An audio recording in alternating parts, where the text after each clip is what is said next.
In the next section, we'll learn all about social and emotional learning, why it's important to include in your classroom, and the benefits you can expect by doing explicit social and emotional learning instruction in your classroom. The 5 SEL competencies are self-awareness, self-management, social awareness, relationship management, and responsible decision-making. Social awareness. Social awareness is the ability to understand what other people are thinking and feeling, to be able to know what to do in certain circumstances, in social circumstances, what's appropriate and not appropriate. And students in the middle school at this age are very interested in fitting into groups. You know, who is their tribe? Who are their people? And we see students using technology more and more to communicate.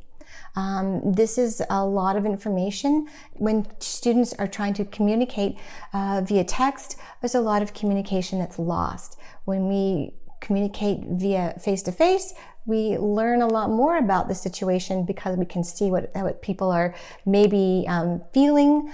We can guess what they might be feeling. We can see their hand gestures. They may be nodding. We can also hear the intonation of their voice.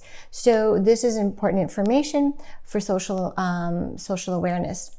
And kids at middle school are trying to figure out who they are and how to fit in using technology effectively rather than using it to their detriment.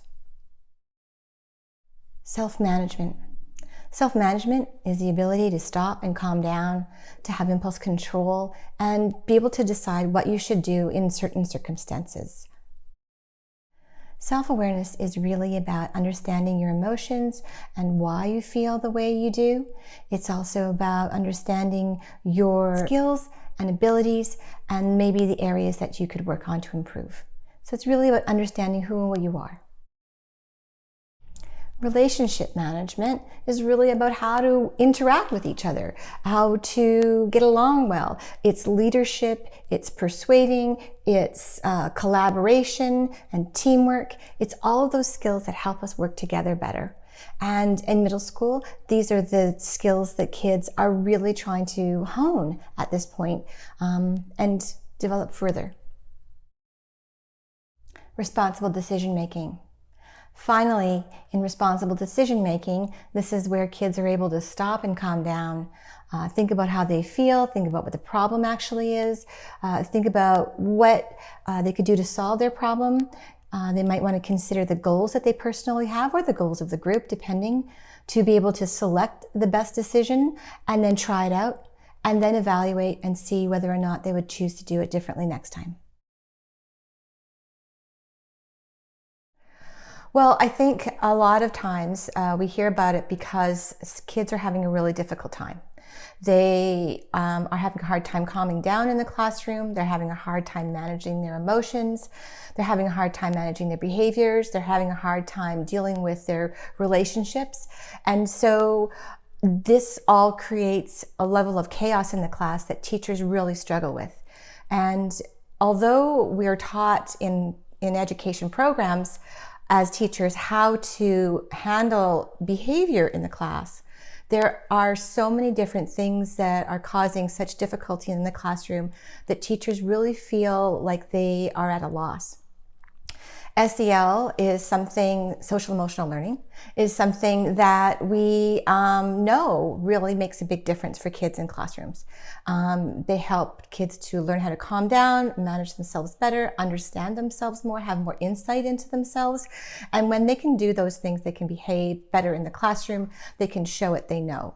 And I think that's why we hear so much about it right now, especially with a lot of the issues around mental health and concerns around that.